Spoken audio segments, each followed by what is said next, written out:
Hey, good afternoon, brother. Well, good afternoon. How's it going for you?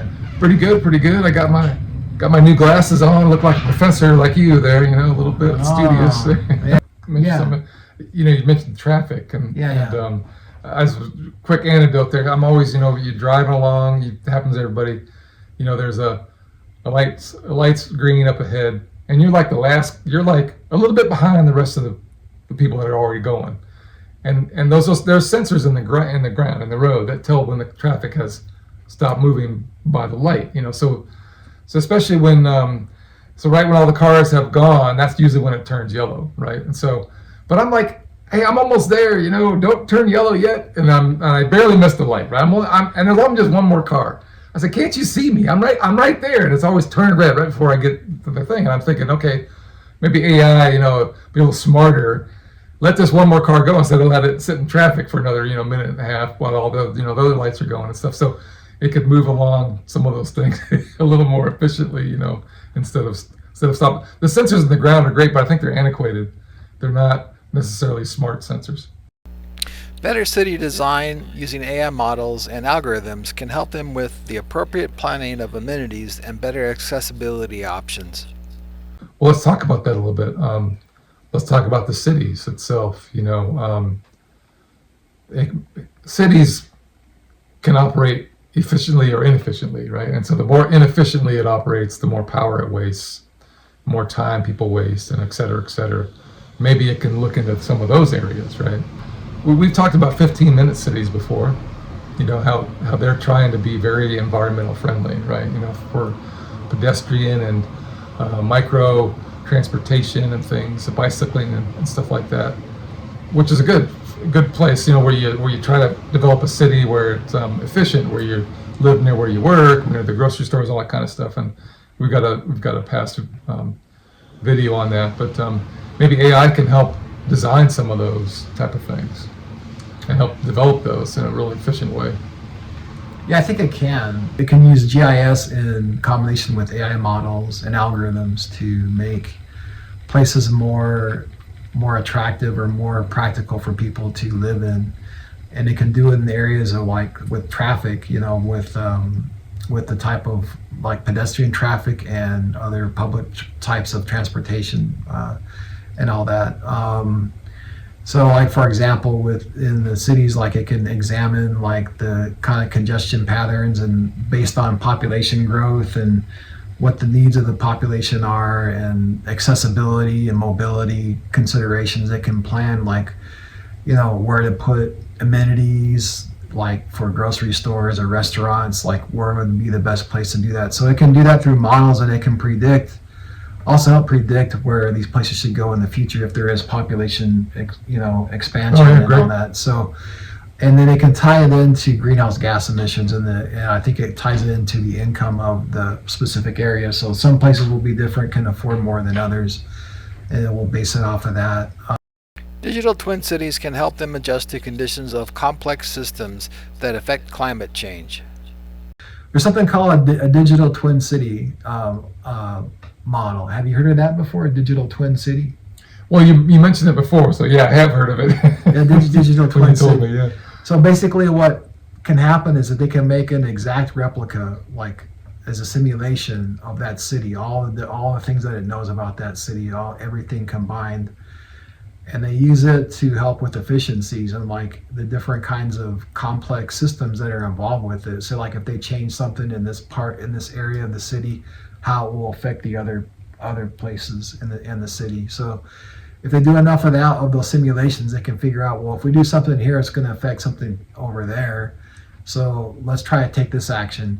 In fact, I think one of the cities in the world, I think it's Barcelona, Spain, uses a virtual twin kind of model to help them out and stuff. So that's cool.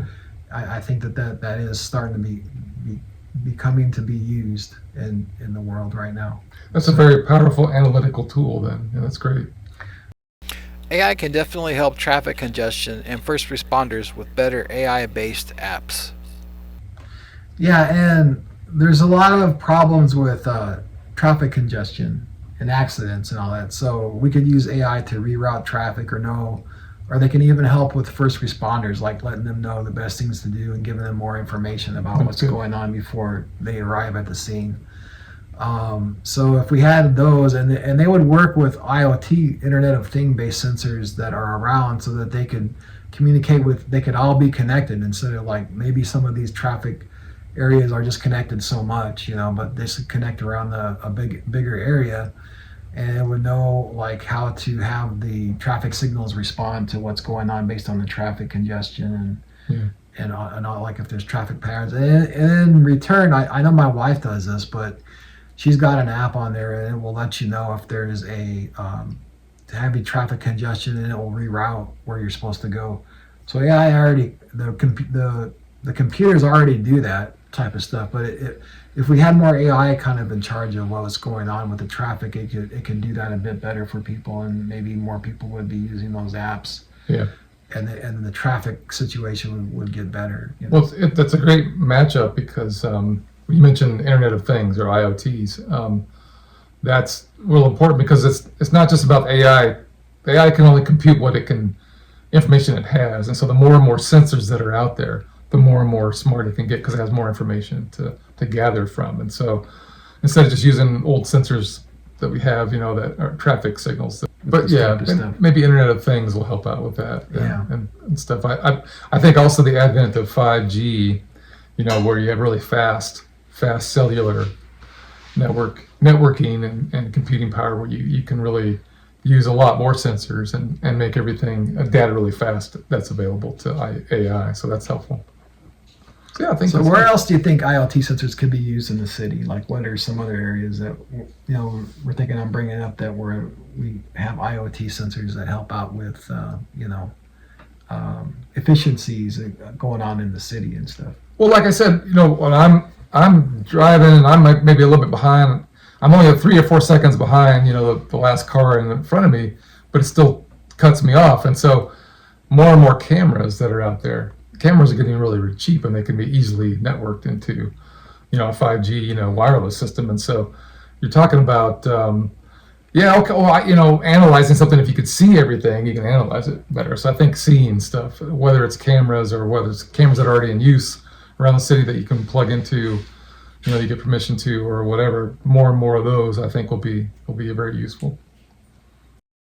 AI can help fix the heating effects of heat islands in cities by assisting in finding locations that can give corrective actions.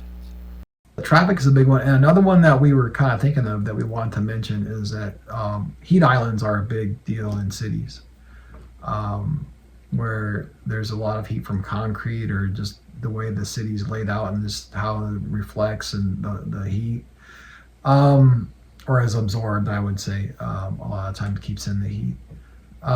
Like Phoenix is like that. Yeah, Phoenix is like that. Yeah, Phoenix is a perfect example. So I read an article where they said, well, we can help fix these heat islands by putting AI on the task to analyze with the models, like what areas you could use cooling effects in certain areas that are hot. Like you could plant trees in certain areas to give it more shading. Mm-hmm. Or you could have certain areas where the roofs, you could put on reflective coatings on the roof, like where they're white, and that would help out with lessen the heating effect. So there are some areas that it could help out with that, as far as that's just, we're talking about sensors, but it can use a lot of predictive algorithms or types of models to help out with that. As long as it has the right data from sensors, maybe drones or something that capture the temperatures and have enough data for it to produce to make the algorithms useful. So